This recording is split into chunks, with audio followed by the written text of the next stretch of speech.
Welcome to a new wave of entrepreneurship. I'm Latifa Farah, Associate Creative Producer at Venture Canada and the producer of a new wave of entrepreneurship. The focus of this podcast is to hear from changemakers and Canadian entrepreneurs to learn about how they've developed their entrepreneur mindset and skills. We'll be chatting with CEOs, founders, and successful business leaders about their career journeys. We're excited to dive into these conversations about how to foster your entrepreneurial mindset and drive. Darian, I'm very excited to speak with you this afternoon. It's great to be here. It's so good to finally meet you. I've been following you for a while and really inspired by your organization. So it's a real honor. Very excited to interview you as well. One of my favorite things to do is to interview people who have their own podcasts because you already know how it all works. And you understand fundamentally once you've hosted a podcast, you understand what makes somebody a very effective guest of a podcast. What is one way that you feel you're most commonly misunderstood by other people? I think, again, not to flip it back, but I feel like in a way sometimes maybe all of us are misunderstood in a lot of ways, right? Like, oh, totally, everybody. Yeah, so I think we're all probably misunderstood all the time in moments and micro moments and bigger moments. And I love that. I love that idea that, going into the assumption that I probably am misunderstanding you. So let's find clarity and let's, through conversation and discovery and questions and a ton of listening, how do we understand each other better? And I loved your analysis of that question because I think it's bang on. And the reason why I asked this question I've asked it more just in social situations, is because I think the root of so much of interpersonal conflict is that we're all misunderstood. And there's certainly ways that, I think everybody can be misunderstood at different points. Yeah, and I think if we, as the comfortable place to go, the comfort zone is, I want to just focus on being with people who I have a higher chance of understanding and understanding me. But I think for us to really grow, we have to intentionally be with people that I don't understand. And that's in those relationships, in those partnerships, and in those, working out the conversation and working out the understanding, we really grow as humans and as people. Absolutely. I just came back from the Les Îles de la Madeleine, where I'm doing this Action Canada fellowship, where they bring together people interested in public policy across Canada. We went to Les Îles de la Madeleine, and there were 17 of us, and it was interesting. I was saying to my partner how tired I was at the end, but it's because the other fellows in the cohort had just such diverse lived and life experiences. Everyone working from for Microsoft to someone working for the government of the Yukon as a negotiator with First Nations on treaties to somebody who works for the city of Guelph doing like municipal policy. Anyway, I could go on. Very diverse lived and life experiences, also just of people in the group. And yeah, it gives it a point of just sometimes one of the things is how just through work or just life, I'll end up often associating with people who maybe they have different lived experiences, but they are in the same kind of line of work, same kind of field. Very rarely am I working with somebody. Some of these folks were doing work that was just completely different than the work that I do. And I think that's one of the things that I love about podcasting, actually, is just meeting folks from completely different ways of life and learning more about what they do. Out of interest, you host a podcast. Beyond kind of all of the professional benefits and things that come out of it, like what's your personal sense of like joy? Like, why do you podcast? Yeah, it started out, I'll tell you the story. Years ago, we ran a conference called the Canadian Internet Marketing Conference, and I co-owned it with another agency owner in town. And one day, a guy came to me, I knew named Rod, and he's like, Darian, I'd love to come to your event. Can I, but my organization, he worked for a charity that did amazing work with homeless people and finding them jobs in Vancouver's East End. He goes, I just can't afford the ticket. And I said, well, I co-own it, so I can't really just give away a ticket, but why don't you apply as press? And why don't you do a blog about it afterwards? I was trying to find a creative way to get him a free ticket. And he said, totally, I'll do this. And so he did it, and then at the end of the conference, he came to me and said, Darian, I've done something for you. And he showed me, at the time, it was a thing called SoundCloud, and at the time, there was only Apple Podcasts that existed. And he goes, Darian, I've started this thing called a podcast for you. And he had been backstage interviewing all of our speakers, from Google or Pixar and some amazing organizations, and had this amazing little recording device and uploaded them all as interviews. And I said, that's amazing. And then he said, I'd love to keep doing this for you. And so we figured out a way to subsidize, because again, he also wasn't paid well, in great ways. So we gave him money every month, a stipend to put out some podcast episodes. Then eventually he got a new job and it was great. And he goes, I don't have the time to keep this up. So we found someone in our office that could record these interviews. And for me, I was like, well, we had just had our event acquired. We sold our conference. And the thing I missed most was the green room conversations, the having a drink after the conference conversations, where it's kind of like the kind of off script, behind the scenes chats. And so I continue to invite people I would normally have speak at our conference, just sit with me for an hour to have a conversation. So a guy who was Apple's first, called Chief Evangelist Officer, so the first marketer for Apple, Guy Kawasaki came on the show. Seth Godin, he authored a bunch of different books about marketing. I even found an old interview. I had, on the flip side, I actually had gone to a conference that I couldn't afford to, and I had registered as press and media. And when I showed up at this event, I realized no one else had registered as media and press for the event because the main speaker wasn't well known. It was a guy named Malcolm Gladwell, and he had written one book at the time called Tipping Point. And so I sat with him for this hour saying, hey, let's talk about this book. And I was using the book as a text for a course I was teaching. I said, hey, can I interview you? So I just pulled out my iPhone back then and did a micro interview, and we put that on our podcast. And every time I get to sit in front of someone, I just learn so much. So it's personal, professional development. I get so much joy out of discovering new things. And also, I think people love sharing about kind of their own personal journey to get to that stage of where they're at professionally, but also what their brand is doing to kind of push the envelope going forward. You've also interviewed tons of guests, 300 plus different guests. What do you think are the traits of the guests that create the most compelling podcast episodes? They bring really cool data and stats. I think for our audience, we were a B2B podcast, so business to business, it's for marketers, with marketers, and those that have really good, meaty, juicy, data to give, case studies to tell, do really well. We had someone from actually a brand here in our backyard here in Vancouver. Actually, originally, the guy who created the brand started off having a surfing company, like a surf clothing company called West Beach. So I grew up wearing this West Beach clothing when I was a kid here in BC. It was like 3 surfers, if anyone remembers that. And then that no longer exists, West Beach. And so he started a little clothing company above a yoga studio, yoga clothing, calling it Lululemon. And so it's since gone on to be outside of Vancouver and all over the world. But his insights and foresights director for Lululemon was brilliant. She had all these great, really practical, here's how we figure out what the future holds. Here's how we determine what to do next. And she didn't hold anything back. She was so insightful. And I think because of her job, she was, she was herself insightful. And so the interview was amazing. I've actually gone back and listened to that one again because it was so good. What have been the most significant professional benefits that you have reaped from hosting your own podcast? You know what? People ask me that, be like, "Oh man, it must be great for your," because I have a day job, which is so I own an agency. We got about 60 brands that we work with on retainer where we do digital marketing and PR.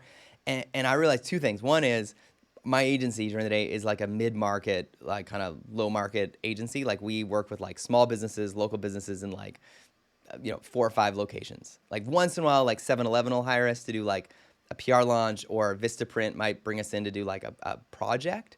We might get we'll get some national work once in a while, but most of our work is pretty localized, and big likes big. And so most of the brands I have on the show are pretty big. And so they're typically working with Cassette, DDB, Wasserman, Antisocial, some of the big agencies in Canada. So they would never consider working with us. We're a small little shop in Fort Langley. We're not even in Vancouver. So it's not a fit. And then secondly, I'm just so focused on who they are in this interview and fascinating ideas and just learning from them. There's no ulterior motive. I haven't figured out how to hey, by the way, how are your agency relationships? Or I don't use it as a way to be hey, how can someone pitch you to work with you? I haven't used it for that. So, and I don't think I could or would. It just feels weird because I know a lot of people that do that. They use it as a biz dev tool. So my justification has been strictly professional development for me. I'll often interview editors sometimes from different publications. The editor of Entrepreneur Magazine was amazing. So it's a magazine out of the US, and he was incredible. And so we love learning about what editors want to hear when you pitch them as a PR agency. So I learned a ton from that interview. And then The other benefit has been financial. So we now have we've got pre-roll on the show thanks to our show is sponsored by Canada Post. Hootsuite's been a sponsor, Ahrefs, CallRail, and Zapier at the moment. Zapier. If you're ever looking to connect your digital tools that you use for marketing, consider Zapier. Zapier.com. Always doing a plug. Little plug there. Zapier, that one was free in case you're listening to your podcast. If you got kind of notifications set up, that was a free one. You've been an entrepreneur for many years. Out of all the things in the world that one can do, what motivates you to be an entrepreneur? Why be an entrepreneur? I think it's one of the, I would prefer not to be. It's like asking someone, like, why do you have black hair, right? Or why, I mean, like, I don't think we have a choice, entrepreneurs. In some ways, when you, like, let's use a bank relationship with a bank. Let's tell that story. If you go to a bank, like, let's use RBC. I love them. And I'm saying this in much love and respect. I don't know if they're maybe one of your funders or not, but we're saying this with love and respect. They prefer you have a nice salary with years of history. You work for a large organization. And for them, that shows consistency and it's safe. And it's, man, I'm going to take a risk on you. I'm going to give you a mortgage. I'm going to give you a loan. Like, there's all these perks and benefits to being a salaried employee. But, there's being an entrepreneur, it's risky, right? And so I think that every part of me, practically speaking, would prefer to be an employee. But there's parts of me that I'm driven to right the wrong. I'm driven to do something where I see a gap. It's like we have this vision right now. Like let's use Ghostbusters as an example, the movie, where if you put on like the special ray, you can see ghosts, right? I'm not saying I see ghosts, but sometimes when I look out in the world, I'm like, man, there's a huge gap over there. We should do something. Or even if I'm on vacation, here's the other. I'm like, oh man, here's a cool entrepreneurial venture that someone could create on the beach here while I'm on vacation, when I should be resting my brain and reading John Grisham novels and just having some Sabbath. But I think it's in us. I don't think we can get rid of it. It's like, as much as you see these dogs after you give them a bath, they shake it off, right? They whoosh, whoosh, whoosh, whoosh, right? You see them shake off all the water everywhere. I think as much as you could try to shake off entrepreneurship and deny that you are one, you can't stop being one. That resonates with me. I think that a lot of entrepreneurial people, there's a degree that's innate. I also think that there's a degree that is certainly developed over time, in particular some of the skills that enable someone to be effective. But I think a lot of that drive exists. I think in the context of our work, it's around tons of people I think have that innate drive, but they often don't have access to the same opportunities, or entrepreneurship isn't in their vocabulary. But I think that's a different question, right? You asked me what's it mean to be an entrepreneur, but it's not what does it mean to be a successful entrepreneur. Totally different question. Very different question, because it's I meet these people that are that, right? It's almost like they're just going and it's like the hamster in the wheel. They're this entrepreneur. They've got this energy. They got this drive. But do they have the right website skills? Do they know how to set up a Shopify? Can they monetize their incredible craft that they've done? Are they monitoring their expenses related to their revenue? Right? It's like, and again, that's the skills, which I think is so amazing about Venture for Canada, that you're honing in people, because it's one thing to have the energy and the drive and the focus, but it's the other thing to then hone those skills, right? And to come alongside them and to be like, hey, here's how to manage a budget. Here's how to set up a website. Here's how to market your website. Here's how to take your product that you've only been selling in Ontario. Here's how to sell it to Seattle and Portland and San Diego and get some of that US dollars. Absolutely. And I think it's often people in these kinds of conversations, when people think about the innate aspect of entrepreneurship, which I think is a part of it, that's what sometimes certain young people will think, oh, well, I'm just born an entrepreneur and I don't need to develop the skills. And it's to your point, it's just like training to be a doctor, just like training to be a lawyer, just like training to be any kind of profession. Training to become an effective entrepreneur takes a lot of work, a lot of mistakes, a lot of work integrated learning along the way. And it's not easy. No, and I believe, and kind of my bias is more on the marketing skills. How do you, as an entrepreneur, as a person who has an idea, how do you, whether build a marketing team around you or you learn those skills internally to read analytics. Every entrepreneur in 2022 and beyond needs to know how to understand Google Analytics. It is the language of entrepreneurs today when it comes to traffic to your site. What is the traffic doing? Are they converting? Whether you have a bricks and mortar, you want to monitor what happens in that bricks and mortar store. But these days, having a digital store, knowing how to understand what Google Analytics data can tell you so you can make wise and informed decisions. Understanding Facebook ads compared to Google ads, understanding how SEO works today, the importance of public relations in relation especially to SEO, the importance of Google My Business, and all these things. And there's all these aspects. And that's why we created Jelly Academy, was to say, hey, there's all this incredibly amazing knowledge and understanding we have as Jelly, our agency. What if we packaged it in a course? So much like Grey's Anatomy, the TV series, where it is a teaching hospital, we restructured our agency as a teaching agency. So our agency continues to do the work in the trenches day in and day out.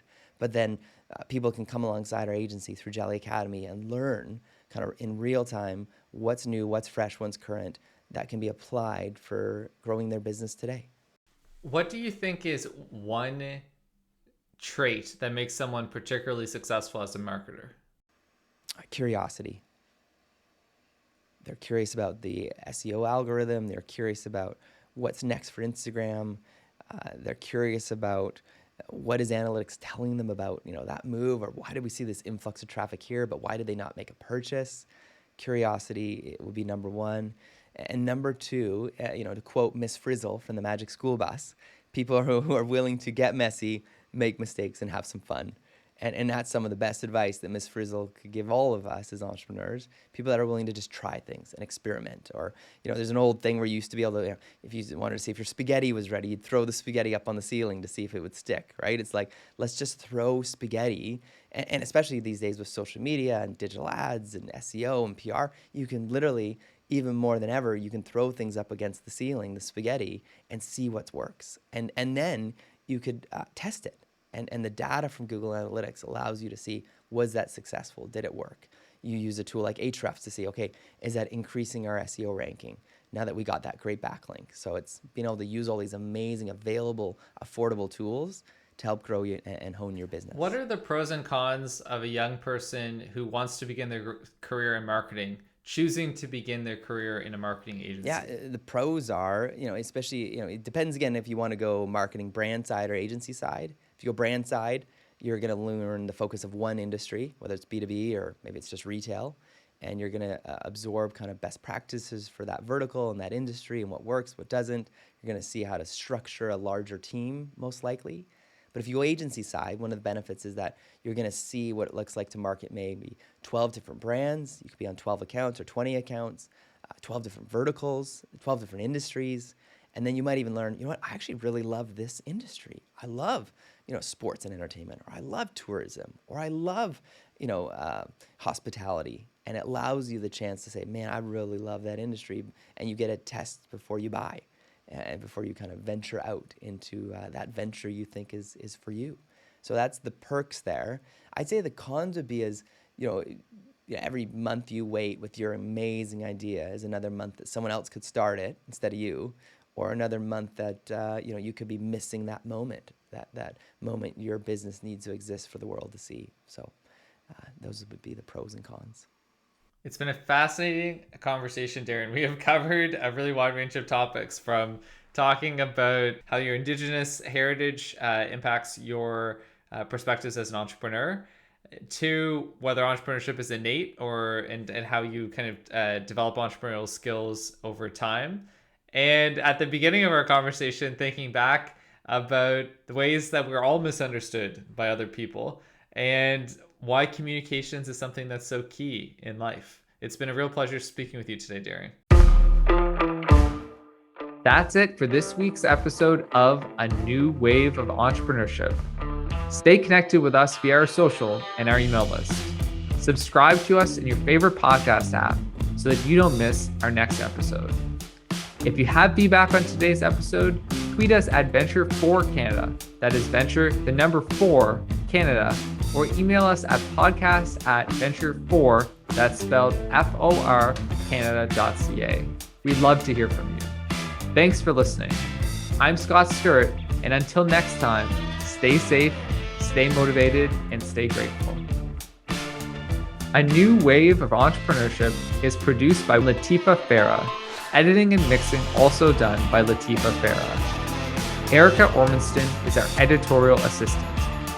Mark Wallach and Premium Beat own the copyright and publishing rights related to the song used in this podcast. The comments and opinions, recommendations, or suggestions expressed on the podcast by the guests are not liable to Venture for Canada and belong solely to each individual. Any information provided stated by our guests and our host is independent of Venture for Canada. A New Wave of Entrepreneurship is a Venture for Canada brand, and all content is owned by Venture for Canada. If you'd like to use our content, please reach out to us at podcast@venture4, that's spelled FOR, Canada.ca.